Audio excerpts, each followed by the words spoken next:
अस्सलाम वालेकुम वरहमतुल्लाहि वबरकातुहू।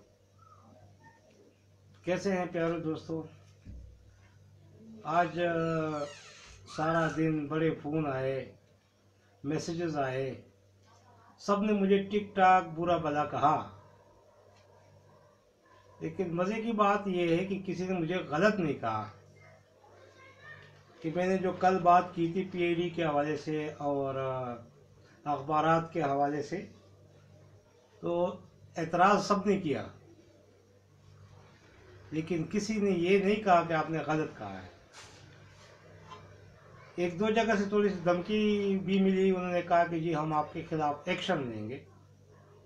मैंने कहा ये तो बहुत अच्छी बात है, आप एक्शन लें, मेरे खिलाफ एक्शन लें, नोटिस भेजें मुझे, ताकि मैं आऊं और बताऊं। शायद कि मैं गलत बोल रहा हूं, आप एक्शन लें। तो लेकिन किसी ने कोई अभी तक इस तरह तो नहीं किया। एक्शन लेना चाहिए था, चाहे मेरे खिलाफ ही सही, लेना चाहिए। और हमारे साफी भाइयों को भी बोलना चाहिए, यार ये क्यों खामोश बैठे हुए हैं। किसी अखबार के खिलाफ एहतजाज करना, ये अभी ये इसका मज़ा नहीं आ रहा। मज़ा तब आएगा कि उसी अखबार में बैठ के वो सहाफत करें, फिर पता चले। अखबार का मालिक सिर्फ अखबार के मुनाफे तक मालिक होता है, बाकी सारा काम सहाफ़ियों का होता है। हम लोगों ने तो मेरा ख्याल से अखबार के मालिक को ही सहाफ़ी समझ दिए और ख़ुद उनकी मुलाजमत करने लगे। हकीकत यह है कि जब से ये हम सहाफ़ियों ने मुलाजमत करना शुरू की हुई है, उस वक़्त से मालिकान बहुत ज़बरदस्त किस्म के क्या कहते हैं, मजबूती के साथ हम पे हावी हो गए हैं। हम अगर सहाफ़त करें तो फिर हमें कोई भी ना अलहदा कर सकता है, ना तंग कर सकता है, ना हमारी तनख्वाह रोक सकता है, कुछ भी नहीं कर सकता। लेकिन हम लोगों ने क्या किया है कि हम लोग मुलाजमत पे आ गए हैं, या किसी अखबार के मालिक के, या किसी प्रॉपर्टी डीलर के, या किसी बैंक डिफॉल्टर के, या किसी करप्ट आदमी के, या किसी चोर आदमी के। हमें खुद एहसास करना चाहिए कि हम क्या कर रहे हैं, हम गलत कर रहे हैं। अगर हम सहाफत करें तो जो बंदा अखबार निकालेगा, डिक्लेरेशन लेगा, उस वक़्त वो सोचेगा कि मेरे पास आएंगे सहाफ़ी, वो मेरे पास काम करेंगे। तो वो सहाफ़ी मेरे मुलाजिम नहीं होंगे, वो मेरे अखबार में बैठ के सहाफ़त करेंगे। तो उनको मैं किस तरह डील करूँगा, तब जाके फिर हमारे हाथ मजबूत होंगे, पाँव मजबूत होंगे और कलम मजबूत होगा। लेकिन क्या करें कि मजबूरियां हैं, हज़ार मजबूरियां, हज़ार बातें, हज़ार मसले मसाइल। और इसकी असल वजह भी यही है कि हमने सहाफत करना छोड़ दिया है। भी हम सहाफ़ी नहीं रहे। हम अखबार में खबर लेके आते हैं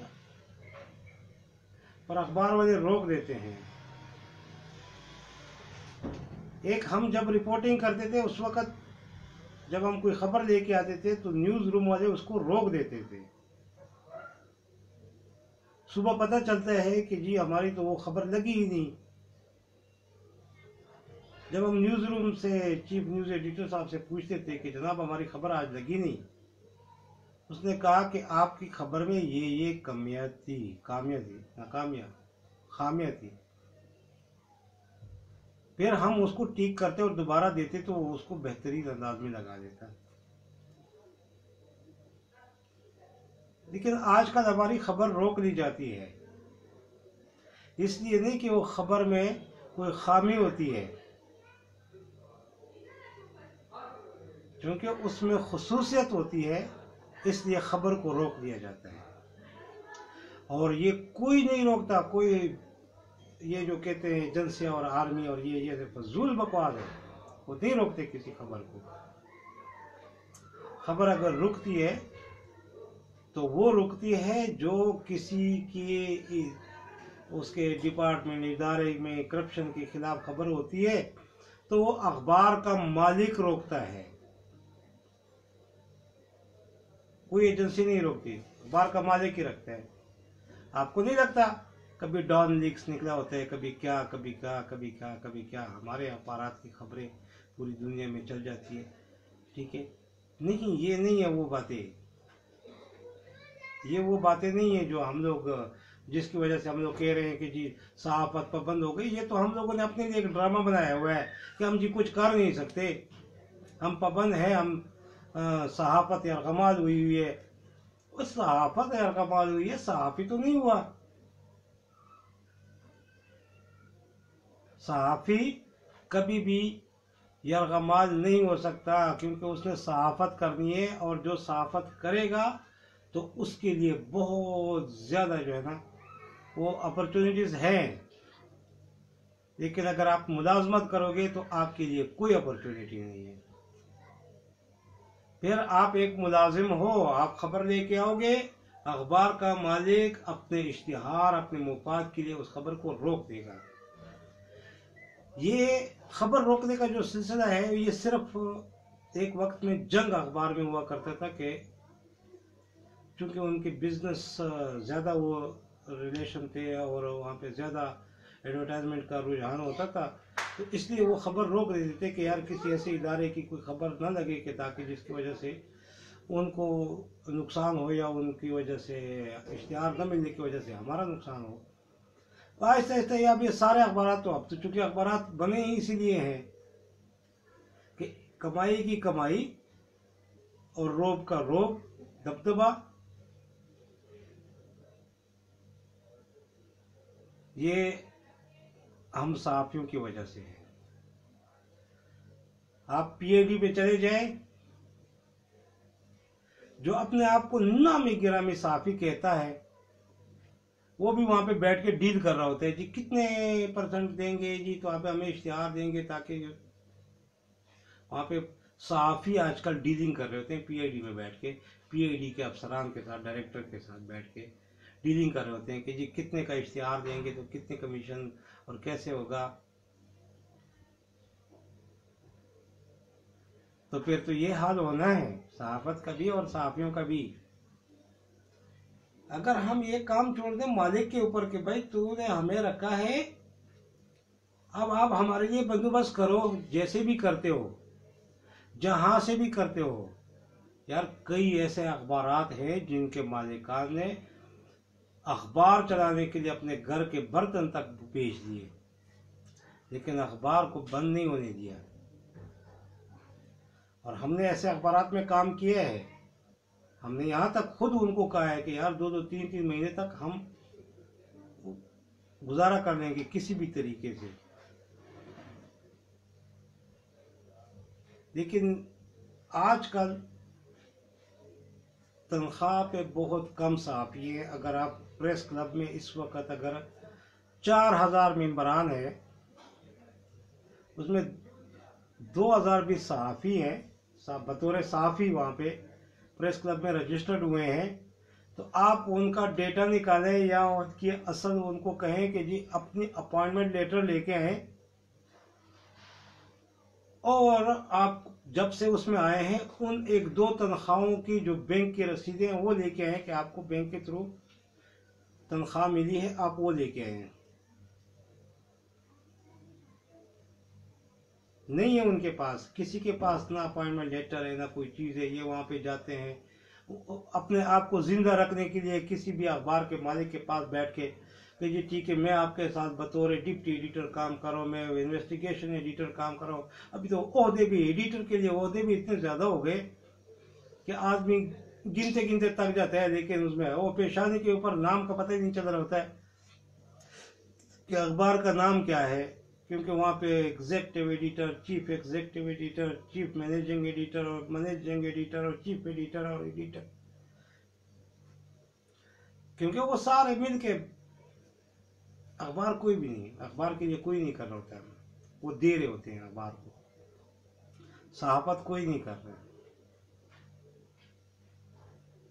हमने चौथे सतून के चौथे पाए तोड़ दिए हैं।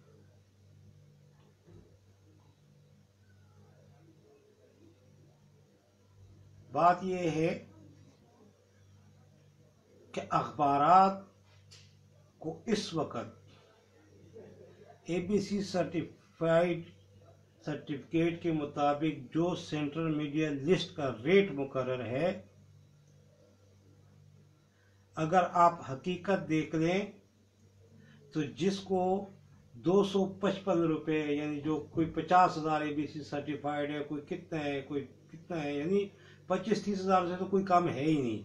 डेली के अखबारात शाये करने का ये उनका ABC सर्टिफिकेट, और इसी हिसाब से सेंट्रल मीडिया लिस्ट।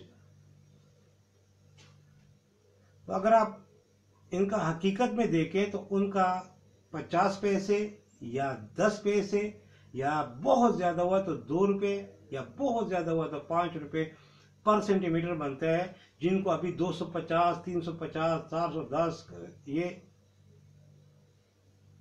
एक वो अखबार जो किसी जिला तहसील में से निकल रहा है, जो खुद वहां के लिए पूरा नहीं होता, उसका भी 30,000, 50,000 ABC हुआ है। मजे की बात यह है कि अभी कोई जाता है कहीं पे इश्तिहार देने के लिए तो सबसे पहले उसे ये आपकी ABC कितनी है। मजे की बात है, अखबार का नाम काफी नहीं है। अखबार में कोई ऐसा नामी ग्रामी सहाफी नहीं होता जिसके लिए आप किसी के पास जाओ तो वो आपको कह दे कि हाँ जी इसमें तो वो फलां सहाफी भी है, ये भी है। नहीं, वो ये पूछ रहे होते हैं आपके अखबार का ABC कितने हैं, वो आपके पास सर्टिफिकेट है जी, ये तो हमारे पास 50,000 अखबार की ABC है, क्योंकि उसने भी उस इदारे को लूटना होता है कि जी मैंने उस अखबार में इश्तिहार दिया है कि जिसका 50,000 का ABC हुआ है।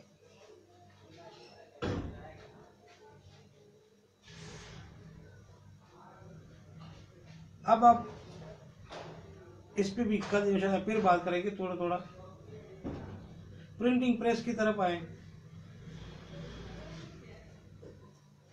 एक एक प्रिंटिंग प्रेस का सैकड़ों अखबारात को, हजारों अखबारात को उसने एज ए पब्लिशर डिक्लेरेशन दी हुई है।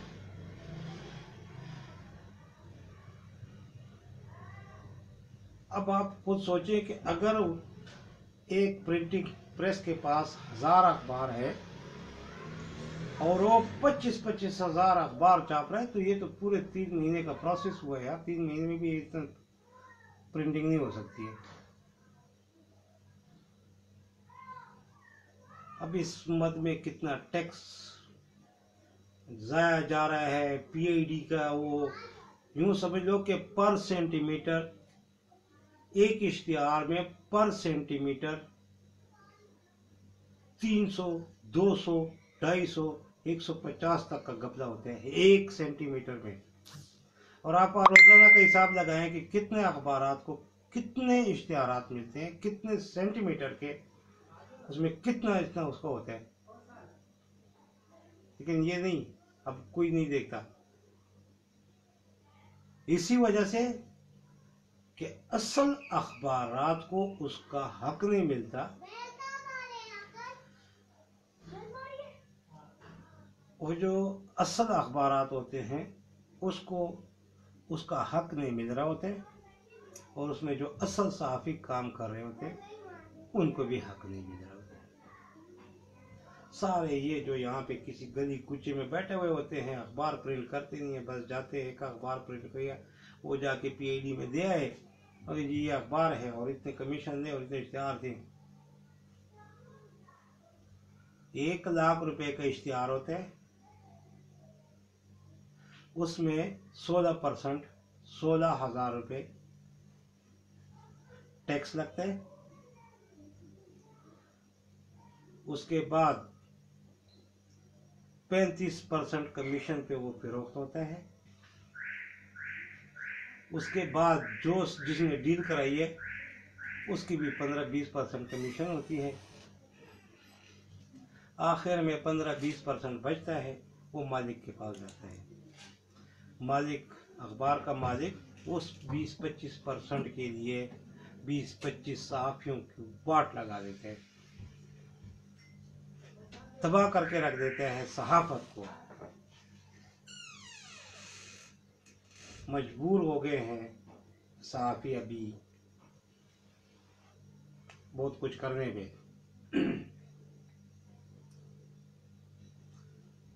दूसरी बात, मैंने कल CDA की बात की तो आज बहुत सारे दोस्तों ने रब्ता किया, इवन के CDA के साथ का कोई डायरेक्टर ने भी 1-2 ने रब्ता किया, एक साहब का DG ने रब्ता किया।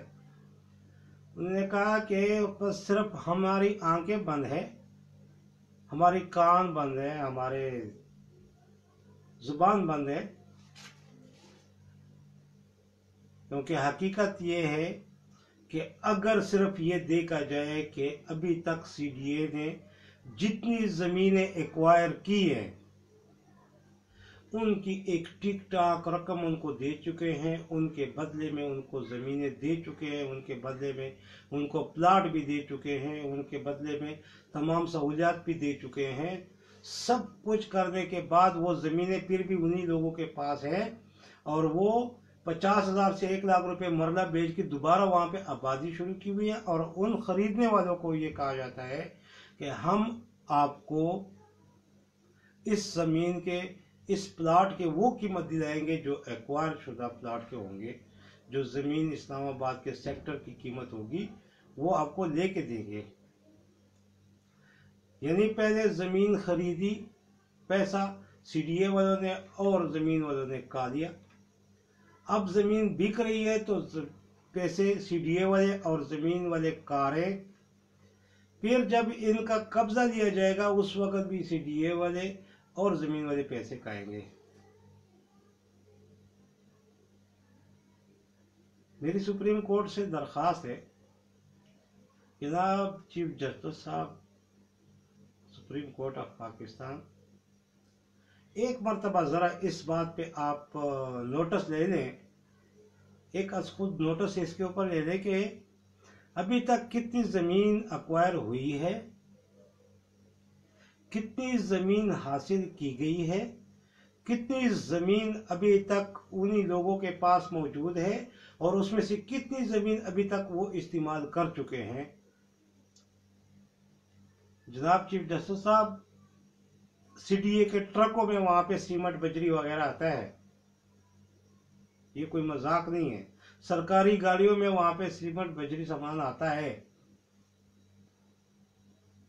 आपसे दरखास्त है कि एक मरतबा इसके ऊपर नोटिस ले लें।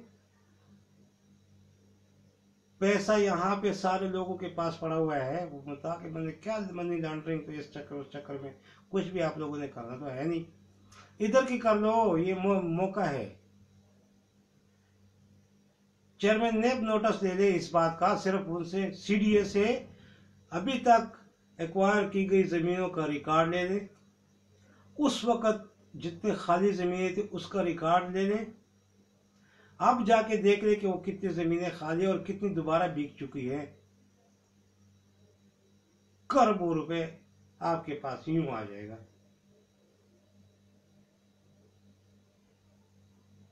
जुल्म की इंतहा है, कोई बोल नहीं रहा है इसके ऊपर, बस ये लगे हुए हैं, कोई नवाज शरीफ गलत है, इमरान खान गलत है, जरदारी गलत है, मौलाना गलत है, वो गलत है, ये गलत है। फिर कहते जी हमें ये बोले नहीं दिया। वजह तुम बोलते क्यों, क्या काम है तुम्हारा इसके साथ? है उसके लिए तो सियासतदान बैठे हुए हैं ना यार, सियासतदान खुद बैठे हुए एक दूसरे को गालियां दे रहे हैं, आपको क्या टेंशन है? आप तो वो काम करो जो आपका काम है। आप सहाफी हो यार, आप इस चीज को उजागर करो, इस चीज को बाहर निकालो। सहाफत के लिए सहाफी होना जरूरी नहीं है यार, वो कोई भी कर सकता है। आप जाओ, उठो और थोड़ा सा उसके ऊपर वो करो। आजकल तो आपके पास सोशल मीडिया है, बस उसके ऊपर भेज दो।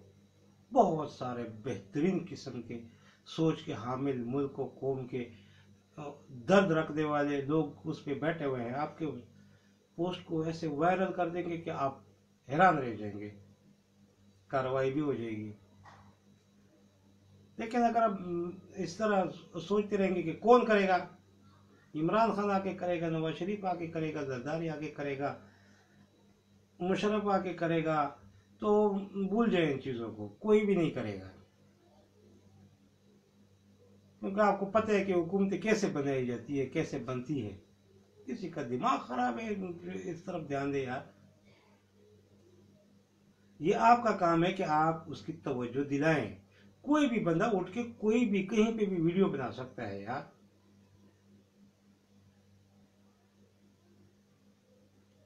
करो और दिल खोल के करो। आज एक और दोस्त ने फोन करके बताया है, हुकूमती शख्सियत ने, इंतहाई आला ओहदे पे बैठे हुए हुकूमती शख्सियत ने कहा है कि जनाब जहांगीर तरीन को जो कबीना के इजलास में बुलाया गया था, उससे मशावरत नहीं ली गई थी, उससे इंस्ट्रक्शन ली गई थी।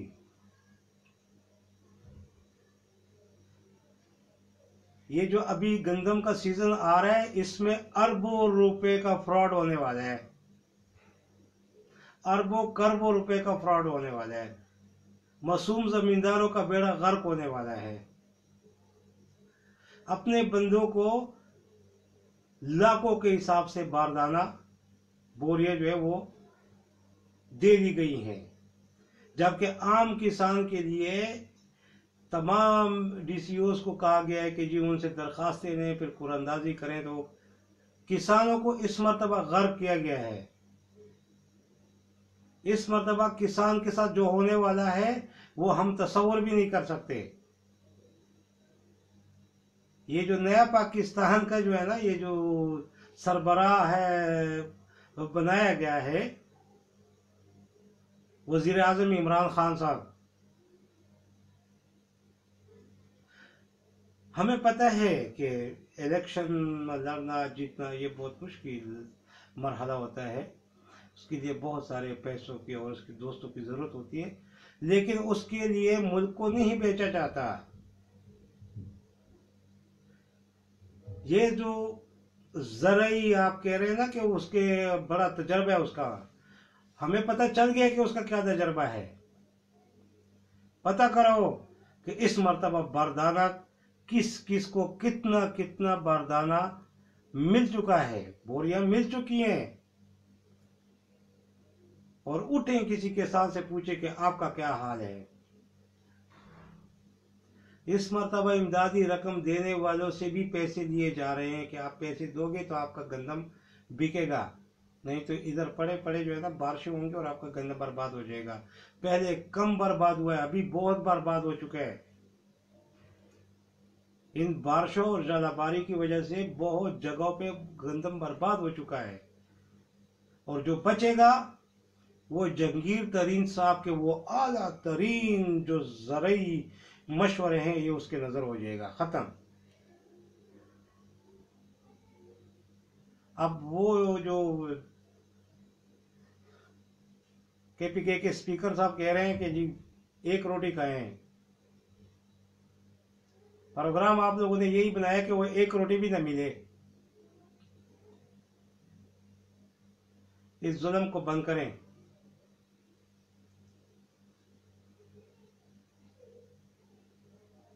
चेयरमैन ने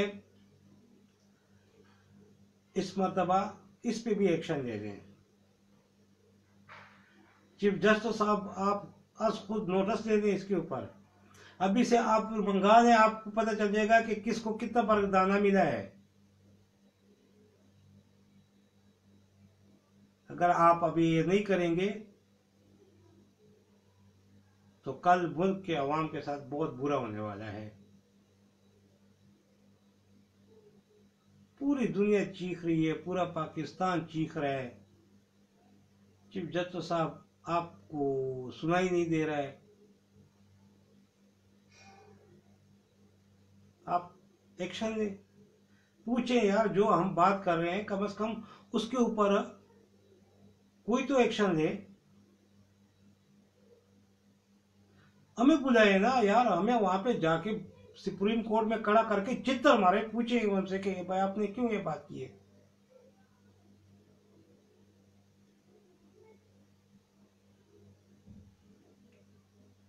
अल्लाह ताला आप लोगों को जिंदगी दे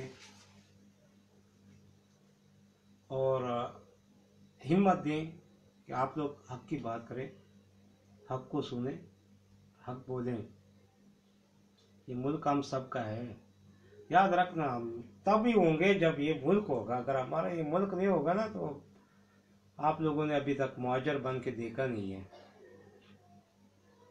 कि मुहाजिरीन के साथ होता क्या है, पनागज़ीन के साथ होता क्या है। अफसोस उस वक़्त फिर अफसोस भी काम नहीं आएगा, क्योंकि इतना टाइम नहीं है। एक मरतबा अगर ये मुल्क हमारे हाथ से निकल गया तो फिर दोबारा अफसोस करने का कोई फ़ायदा भी नहीं है।